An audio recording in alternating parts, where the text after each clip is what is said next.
Is hosted by Tony Gapperstone. Thanks for tuning in. It's showtime. It's showtime, episode 234 of the Brave Maker podcast. I'm live, Tony Gapperstone, pronouns he, him, his. I'm an actor and a filmmaker.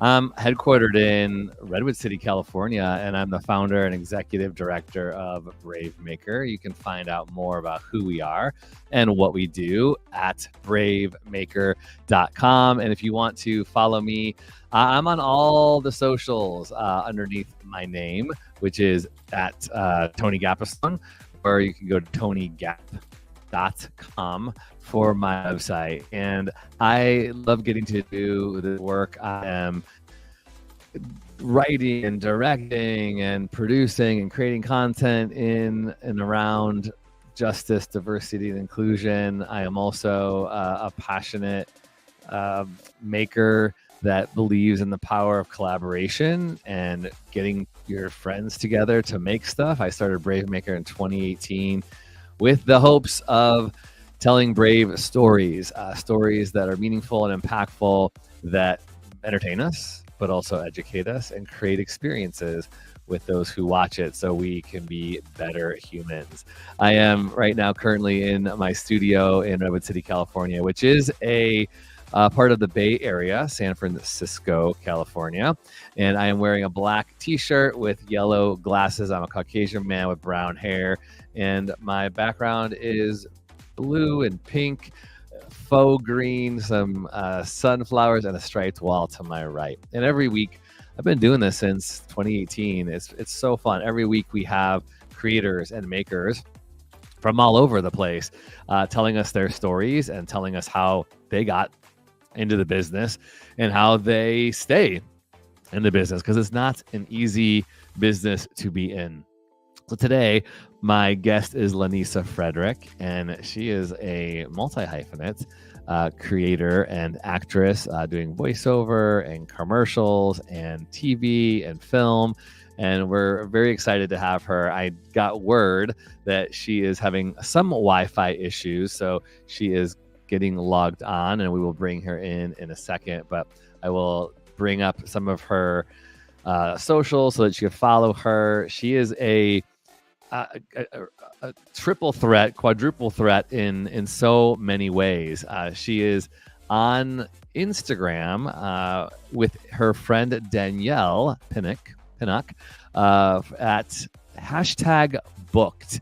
And that's really how I started following LaNisa, with her sketches and comedy with her friend Danielle that, you know, would go viral. And they would talk all sorts of things about being a creator and a maker, especially elevating women and people of color. And I just remember cracking up. You can follow LaNisa's personal Instagram at LaNisa Frederick. And I just got to say the stuff that she's putting out there is inspiring. It's funny. It helps you feel seen if you're a creator. And if you're a woman or a woman of color, you will definitely find some really important representation happening, with some pokes, through comedy into the industry of Hollywood and being an entertainer. And I'm looking forward to having her jump on here any minute. But while we're waiting for LaNisa to jump on, let me take this opportunity to also tell you, if you're watching live or on the replay, that our 6th annual film festival is coming up in just about 3 months. So if you have the space and time in July, please come be a part of the Brave Maker Film Festival. That is happening July 11th through the 14th, 4 days of film screenings, of workshops and panels and parties, and really cool discussions with cool creators like LaNisa, who I see is in our virtual green room. And LaNisa is how I'm connected to her, is, like I said, through so many ways, social media, but her short film Backlogged was in our festival last year, directed by Keena Ferguson. So LaNisa, welcome. What's up? Hi. I'm happy, internet things, but we're here. Are you traveling? Where are you? Oh my gosh. Where are you in the world right now? I'm in Jamaica with had a feel. I saw that on social media. I was like, I hope we're still doing this today, but okay. She's in Jamaica. I was like, Danielle, I have to be back somewhere with internet by 5 o'clock. Oh my gosh. Danielle's probably having a cocktail right now. And I was like, I'm doing this. We're doing it. That is so kind of you to be on here. Very excited. My gosh. Well, thank you. I got to talk. You'll have to go and listen to. I got to talk all about how I was following you on social media. We mutually followed each other. Then all of a sudden your film through Keena was submitted. I was like, oh my gosh, this is so cool. And then we've been talking and trying to connect. So this has been a long time coming, but I'm excited to get to know you here. But why don't you do your introduction? Say we do physical descriptions and pronouns and all that fun stuff, whatever you want to share. All right. I'm LaNisa Frederick. It feels like a slate. LaNisa Yeah, Renee exactly. Frederick. I'm 5'7", she, her. So those are the basic things about me, but I am an actor. I am a writer. I am a content creator, voiceover artist, director now too. Heck yeah. I'm like, wait, what else do I do? I feel like there needs to be a term that just really encapsulates more for artists. The creative entrepreneur, right? Like you're doing it all. Yes. Stealing it. I'm using it. I'm borrowing that.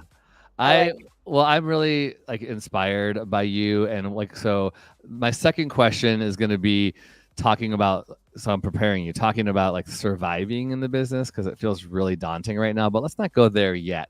Let's talk about how you got into it, because I know you're professionally trained in theater and all this cool stuff, but what's your origin story? Yeah, so I am a Midwest girl through and through. I'm originally from Ohio, and I say Ohio is where I was born. Chicago is my heart. So I moved to Chicago at 17. I don't know why my parents said yes to that, but I started undergrad school there. I went to Loyola and did theater, where honestly, I tell people someone called me out the other day. They're like, you're so go with the wind, which is a good thing, but also troublesome sometimes. So in that spirit of going with the wind, I started doing theater there. And honestly, I think back and my vision was blocked because I just thought I just want to do regional theater. If I'm hired at Goodman sweeping their floor, then that's enough. I had such a small view of what could be possible. But I started working there and doing theater, got a little bored, so jumped ship and went to England and got my master's in theater there as well.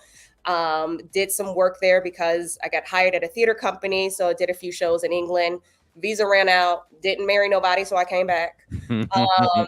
And then I started doing theater again. All the while, too, I had a whole full career in nonprofit and education. So that's my background in terms of my work outside of the industry, my hustle there. I worked in nonprofit directing and granting after-school programmings. So that's what I did for a while there. And then I got very lucky and blessed, and whatever the word you want to use, and started doing more comedy and was able to finally quit at that time more that side hustle. And I went to the school of Steppenwolf. I was very blessed that I had a boss at the time in my nonprofit where I said, yo, I want to go to the school of Steppenwolf. So can I peace out for 6 weeks? And he was like, okay, sure. Amazing. So I studied there, went to Singapore for a bit to do some shows. I travel a lot with my shows because as you could tell, I like to travel. Mm-hmm. So, and then I came to Chicago is where I met Danielle. We were doing a show at Goodman Theatre, Danielle Pinnock and I, and we became fast friends. And then we ended up in LA almost together. She came out a little ahead of me. I came out and the rest is history. I've been hustling and working and doing all the things since. I can't believe you're in freaking Jamaica right now, by the way. Thank you again for doing this. You did not. That is really cool. This is probably one of the best locales of a guest that we have had from Jamaica. Let me show you how prepared I am Come too. on. Come on. I have my lights. Come my on. lights. I had a mic because I was like, well, just in case, but I heard the sound. I was like, I think we're okay. Because since I do voiceover, I'm very cognizant of sound. Yeah, for sure. We're fine. I don't think we need the mic, but I got my lights. I was ready for you. You're looking good. I mean, for the podcast and for all the auditions that are probably coming in, because while you're on vacation, that always happens, right? No. Recheck avails. We're trying to decide. I'm trying to decide if I can stay another day because everyone else is like, I think we're going to stay. I'm literally trying to decide to stay another day, and I just got pinned for a commercial. And I was like, of course. Yeah. I was like, y'all got to let me know. Yeah. All right. So that's my next question. How are you feeling right now? Because, to be honest, I'm Mr. Optimist. You kind of have to be an optimist as a creative entrepreneur, as an actor. So you have to, otherwise you will be squelched by all the forces that seem to be working against you, the rejection and everything. But right now, like the industry participant just closing its doors. And I was working with this, production company trying to bring a film to our film festival. And then I see in the trades, like they're closed. And you hear all these things about the writers. Like the strike ended, of course, but now it's like maybe not till 2025 are we going to see an uptick. How are you feeling? How are you doing? How are you surviving? Mentally, I guess. I guess ignorance is bliss. So I read obviously the trades, and we talk to people, and even talking to my wonderful manager, and she's like, "Okay, it's gonna be a little tough." Da da da da. It hasn't synced in. Mm-hmm. Because I feel like as an actor, it's always been tough. Mm-hmm, mm-hmm. I've never had a silver platter. Yeah. So you always make something out of nothing, be it you creating your content, be it finding another genre that you're going to start. Look at that picture. Literally was there yesterday. My knee is busted, but we good. So yeah, whether or not it's like working on your own stuff or finding another discipline within the field, whether it be theater. I'm seeing so many like top stars doing so much amazing theater. I just saw Brandy Evans, who's on P-Valley over at Geffen Theater, do Bayou. So that was an amazing show. I've seen so many top stars just do all of these theater shows as well, and as well as voiceover. So I feel like, look, we always are going to have our ups and downs. We're always going to have the what ifs or, a high season and a low season.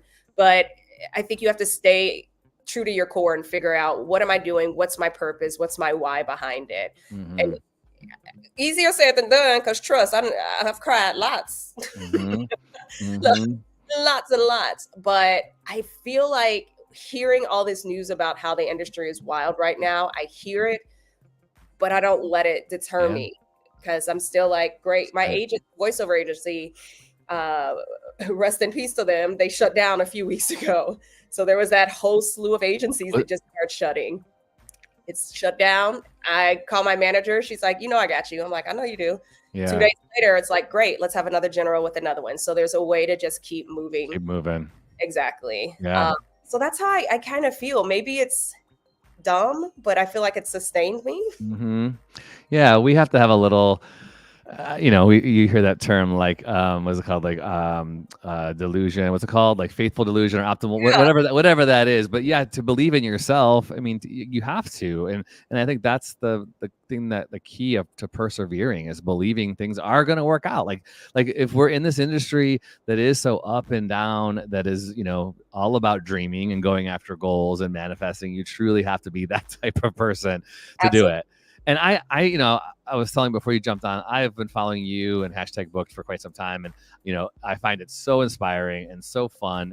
And I know, as you were sharing, you must take all of these things, like you could say, I'm going to cry or while I'm doing it, I'm going to turn it into some comedy, and I'm going to make people feel seen. And so I guess talk about the birth of #book. Do you connect with your friend in Chicago? By the way, I'm from Chicago too. That's where I grew up. I'm from Chicago.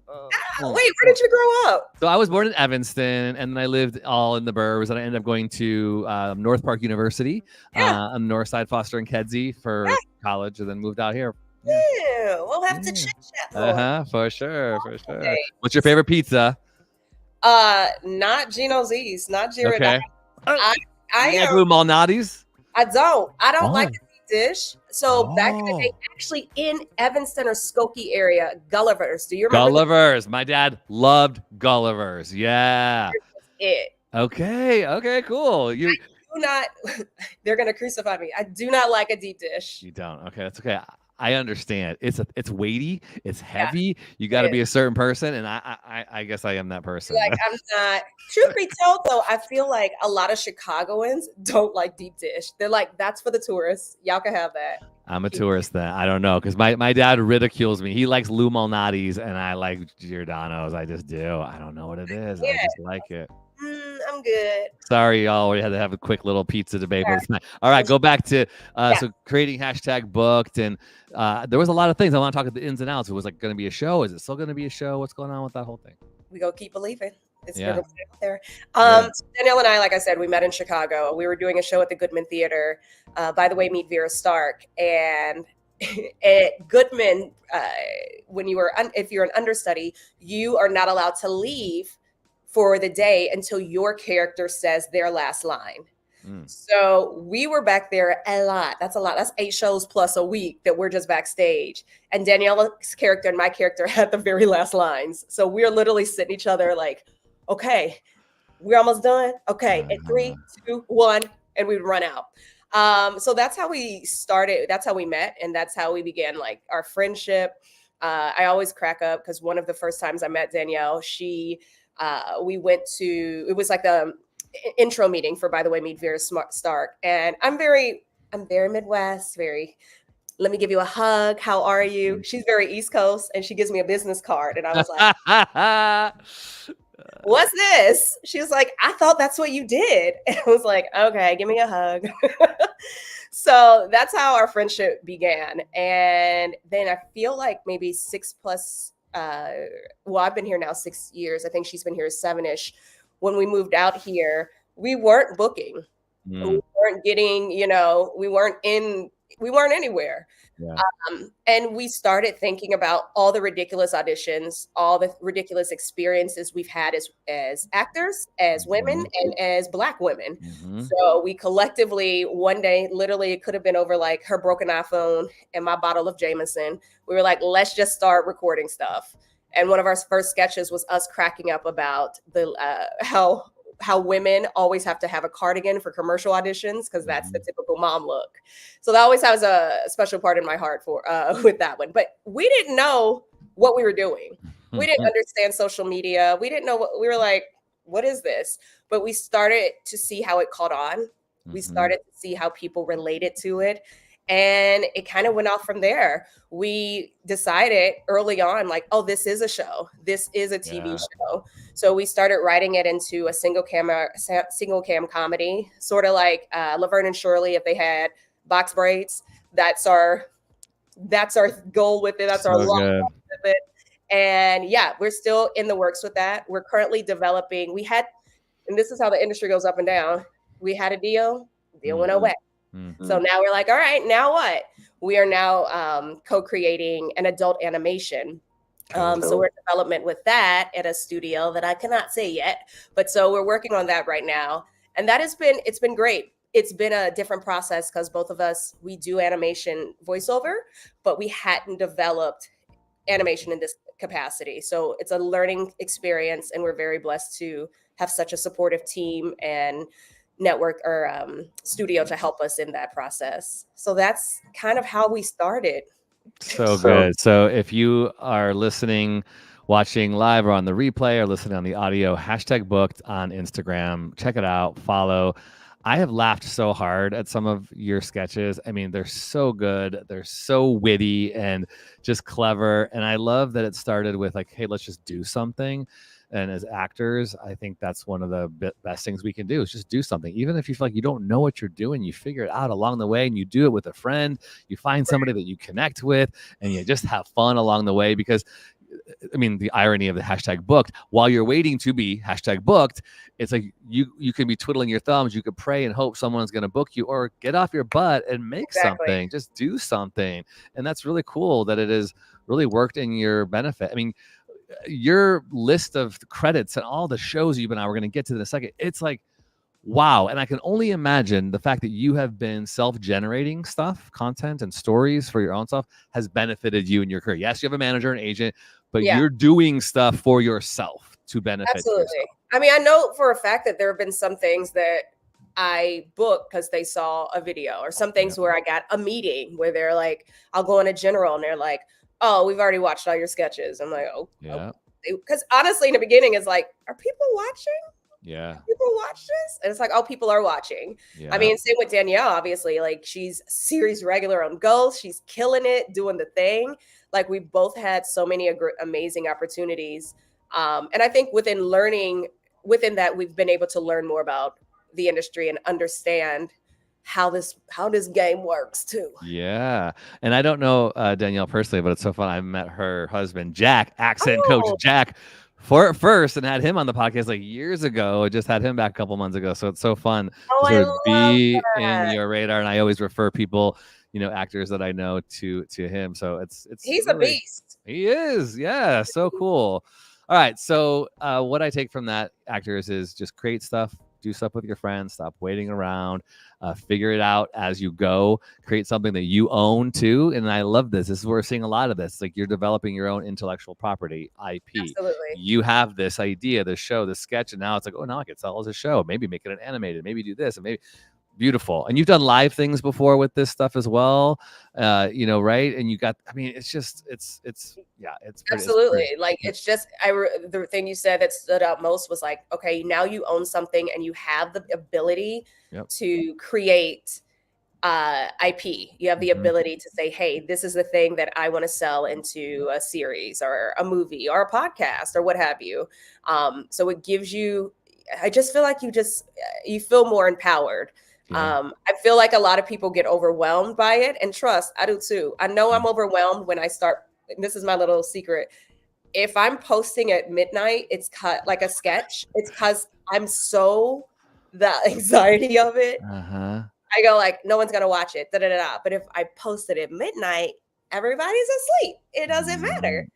So it's like my little trick. What I know that I'm like, all right, I'm doing too much. My anxiety is getting too much. I'll post it, and then I go to sleep, and I can't worry about anything. Because a lot of people that I've worked with, because I still work in education a lot and have taught and been associate professors at different universities, and a lot of the kids are like, well, how do you manage that anxiety and stress? Because it is a lot. And it's like, look, throw it out there. If it helps you to do it at midnight, then do it at midnight. Yep. Heard. All right. Before we move on to commercial and TV and film stuff, what is something you hope? I mean, because you kind of, I heard this little thing, and I feel this too. People are watching, right? Like, you put all this stuff out there, there's anxiety, but then you'll get a little whiff of someone saying, oh yeah, we watched all the reels.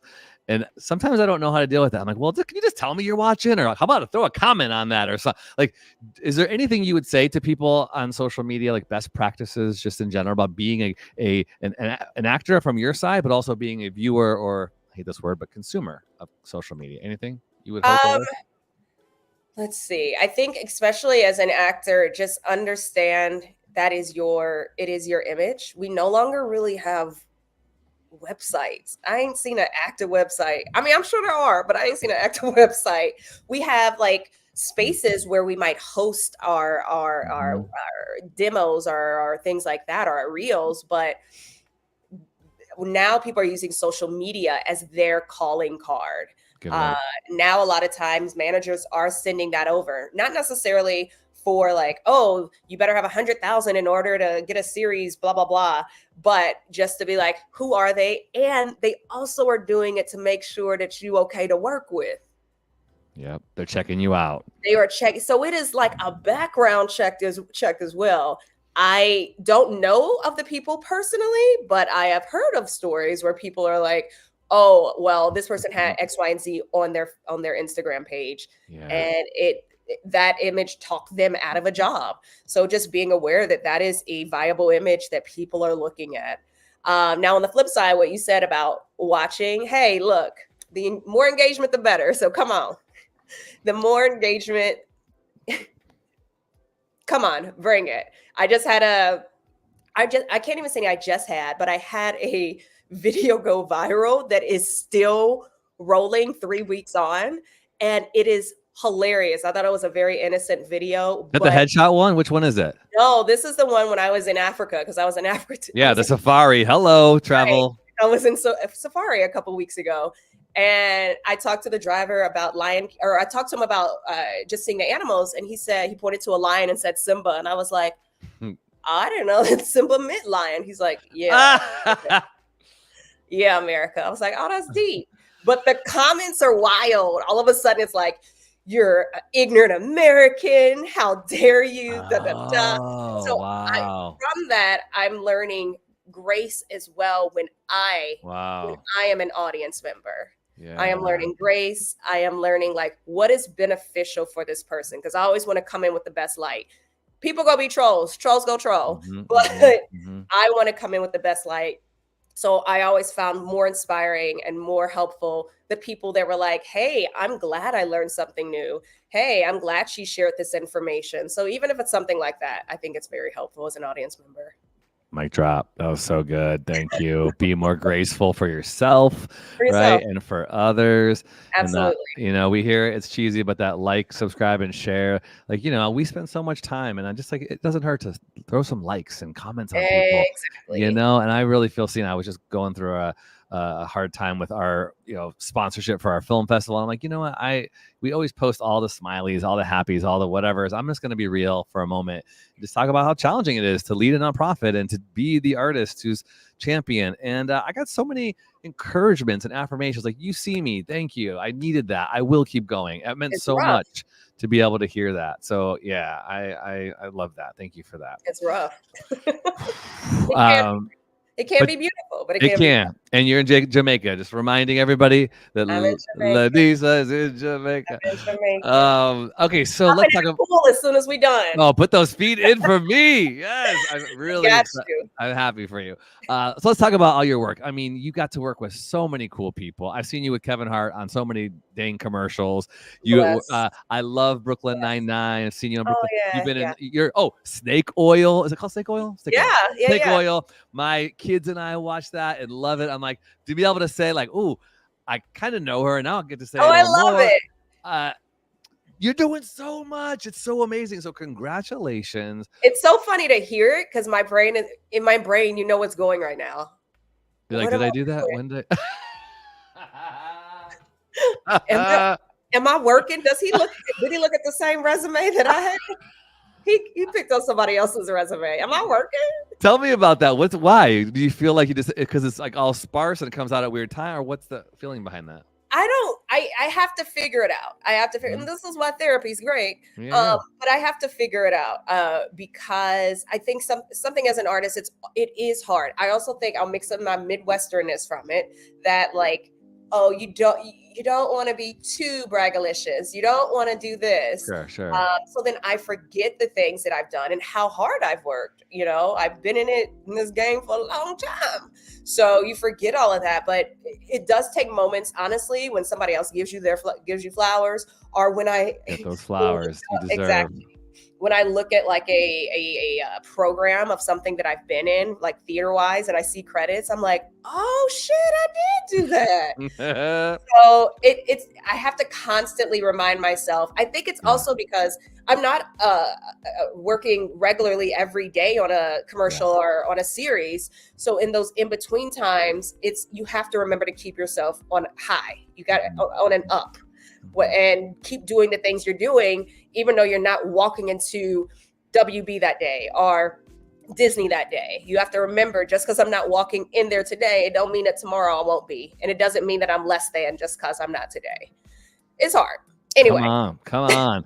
Well, and I it's really cool to be on this side and really see you, like as I'm prepping for this conversation, I got to see your EPK, and I was sharing your EPK with some of our team, like, this is inspiring. Like the way that you put yourself together and your team has packaged you. I'm sorry if you use those terms, but you have put this out there like, wow. And I was like, I need something like this. I got to get my stuff together. So let me give you your flowers and encourage you. We see you and your work is so great and inspiring. And as someone who's like you, not quite yet on the lot every single day, you can tell you have worked your butt off. Yeah. And I think there's so many actors, and this is the hard part of the industry. There's so many actors who could do that, but haven't believed in themselves enough or thought that they could. And so it's like, give up.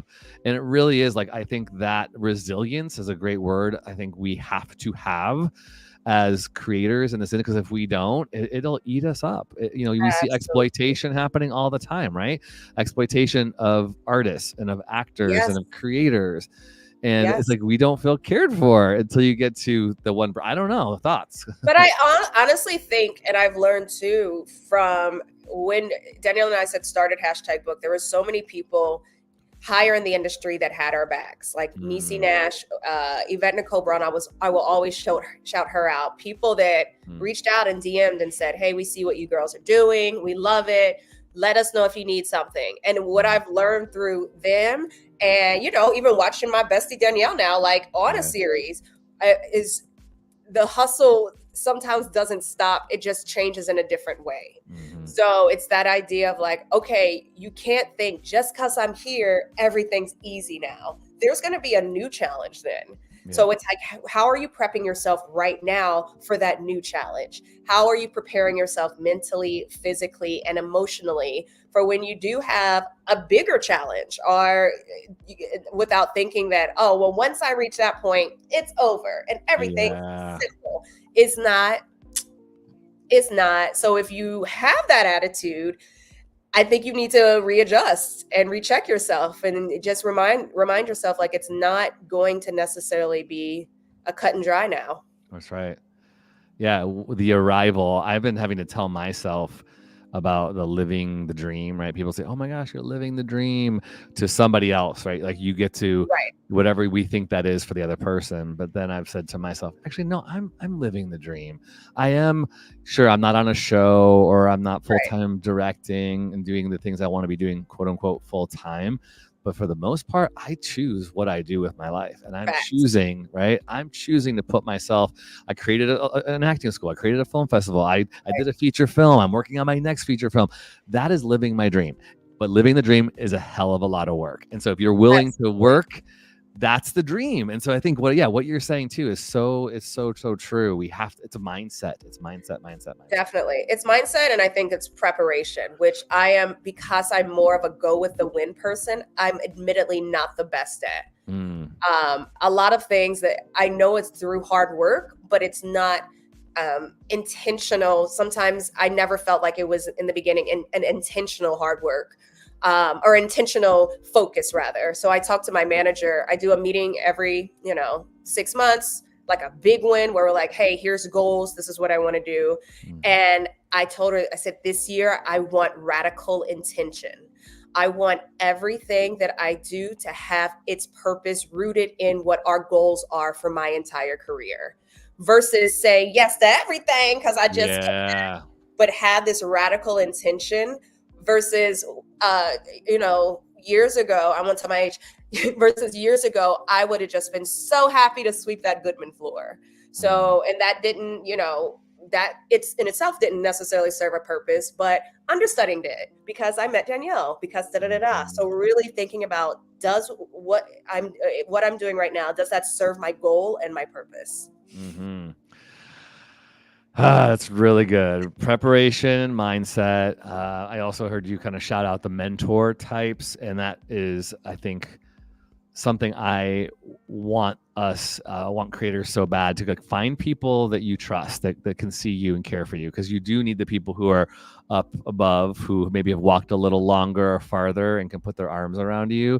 And it's so cool to shout that out, and then do that too, right? You can give back to the others, right? But I also love too, sometimes I've had to change my perspective, because I was always like, hoping I would get the big wig, right? And the big wig never came. But going like you, like, but who's here? Who's on the side of me? Who's on the left and the right? And let's go up together. Let's crawl up the ladder together, or whatever. Exactly. That's been really cool. Yeah. So you've been on tons of shows, tons of commercials, working on films. What's some of the fun things? Like, what do you love about it?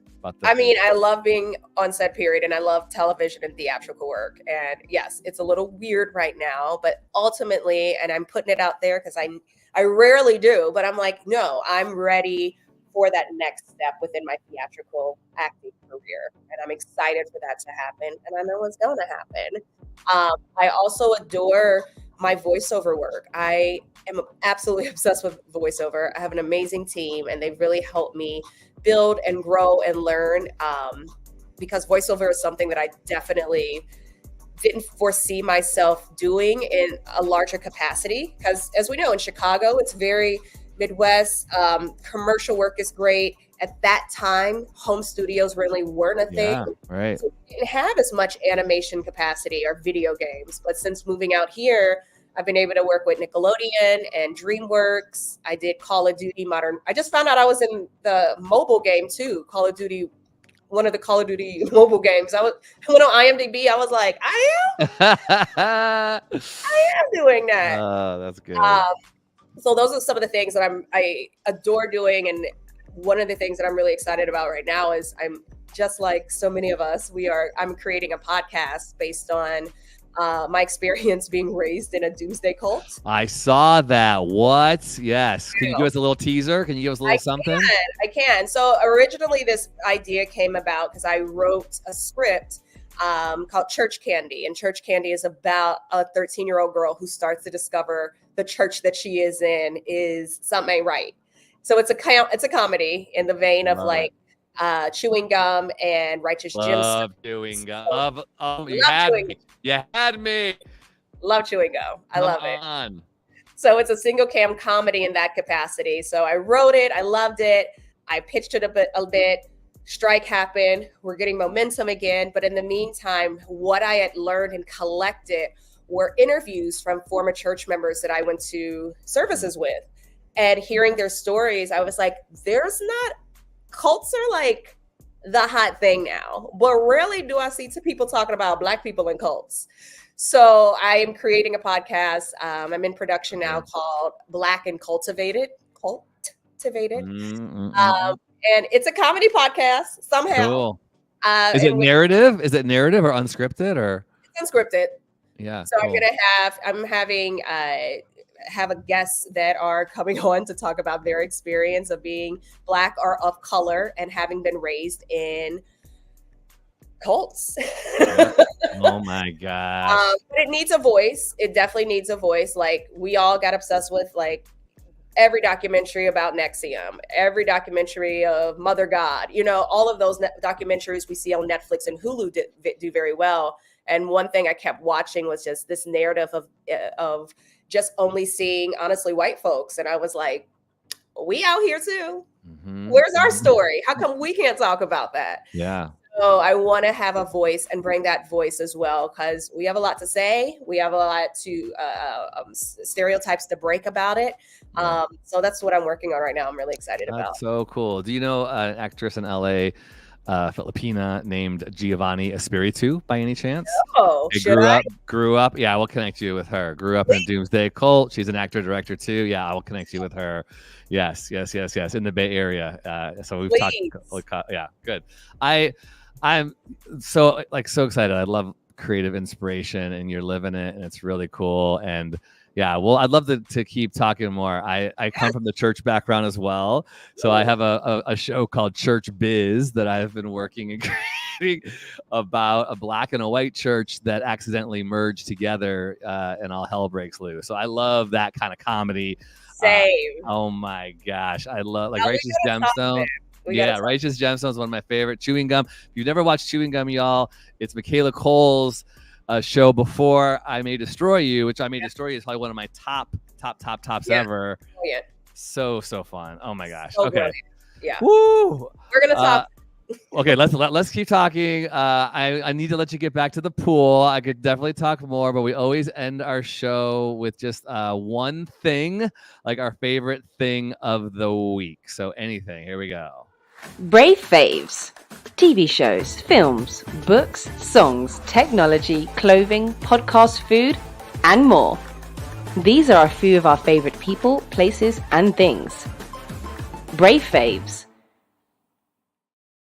I will go first. I have so many things. Usually I only do one, but because I just said Michaela Cole and I May Destroy You, there is a show called Baby Reindeer on Netflix that is like Michaela Cole's show from a Scottish man's perspective. It was, whoa, Baby Reindeer, check it out. It was not what I was going to expect, but I'm going to fave this Sundance film called Girls State that is a documentary on Apple. It is the second from these filmmakers. They did Boy State, then they did Girl State, and it's really cool. I'm getting chills. I watched it with my 3 daughters. I have 3 teen daughters. They talk about everything from gender to race and sexuality to reproductive rights. It is so well done. It's all these teenagers who coalesce in Missouri for 1 week and to get to create government, like a mock government. It was so good. So it's called Girls State on Apple. Yeah. I love that. I want to see that. Okay. Yeah, check it. What's your favorite thing of the week besides cocktails in Jamaica? I don't know. Mine is going to be definitely more frivolous. You're like, this is about reproductive rights, this and this. And I'm like, it could be anything. It could be food. It could be shoes. I had a bomb meal in Jamaica, but okay. Yeah. Actually, let me go on that. I had this meal. Tell me, that meal was so good because it wasn't like a touristy spot. It was like in the crux. It was with the community. Like we go in and they're like, oh, they're clearly American because we're like, hi. But I had this goat curry that changed my life. You getting emotional right now? I really am. Oh my gosh, really? Tell me what? So good. And the guy was like, actually, the place where we went, and Danielle had been trying to go there, but they were closed, blah, blah, blah. So we finally got there and they were open. It's one of the places that Anthony Bourdain went and he states as one of the top places in Jamaica to go. Whoa. And he didn't play. Oh, for real? He didn't play. Yeah. So So you ate there. I ate there and I'm very emotional about it. Oh my gosh, that's amazing. That's the power of food. Like our taste buds are powerful. They transport us. Exactly. Right? It's got me inspired in so many ways now. Oh my gosh. LaNisa Frederick, everybody. Episode 234 of the Brave Baker Podcast. This was so good. So inspired. I feel like I've known you forever. This is so great. Keep doing your thing. I'm watching. Let's stay connected. Yeah, and we didn't even talk about, oh my gosh, we didn't even talk about Backlogged. Speaking of reproductive, and there we go. You got too many things going on, but shout out to Keena Ferguson who wrote and directed this really beautiful piece. I believe it's out on YouTube. It's over a year old at this point, but and shout out to her for just really believing and trusting in me. So many people think I only do comedy because that's what I've been playing with. And she's like, I didn't even know you did drama. And I was like, darling, I was trained in England. Yes. I'm a drama actor. And darling, look at LaNisa's drama reel. Like you've got some stuff with some chops on that. You. So great. Congratulations. I hope you feel encouraged and filled and enjoy the last moments in Jamaica and the pinning of whatever project you had. I hope that pin comes off and you get it. You get it. Let's go. And everybody else, thank you so much for watching. Let me just shout out real quick our producer, Amy Cohen, who does all the live quotes, and Jessica Cohen, who will do our editing of the clips from the show on our Instagram page. Please follow Bravemaker.org because you'll see all these little clips that we talked about today in a week or two. And follow us, like, subscribe, and share. Get in those comments, say things, follow each other, support each other. And if you are a generous person in any way that wants to become a partner with us in our nonprofit charitable work, you can help us do our film screenings, our acting school that we have, our 6th annual film festival. Just go to bravemaker.com/donate or text the word Brave Maker to 44321 so we can keep doing things like this. It pays for like our streaming subscription, our rent, our insurance, our legal fees, to do all the work that we want to do to elevate brave voices for justice, diversity, and inclusion, education, entertainment, and creating community experiences to make us better people with film. Like, that's why we exist, and I absolutely love it. All right, LaNisa Frederick, thank you so much again. We will be in touch. I always end the show by saying brave stories change the world, and you are the story. LaNisa Frederick's the story, and everybody watching and listening, you are the story. All right, everybody, till next time, we'll see you next week.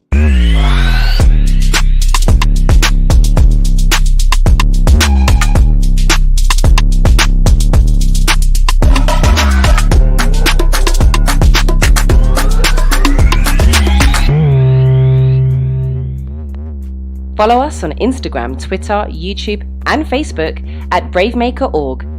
Like, subscribe, and share. To become a monthly donor, text the word BraveMaker to 44321 or go to bravemaker.com/donate. Thanks for tuning in.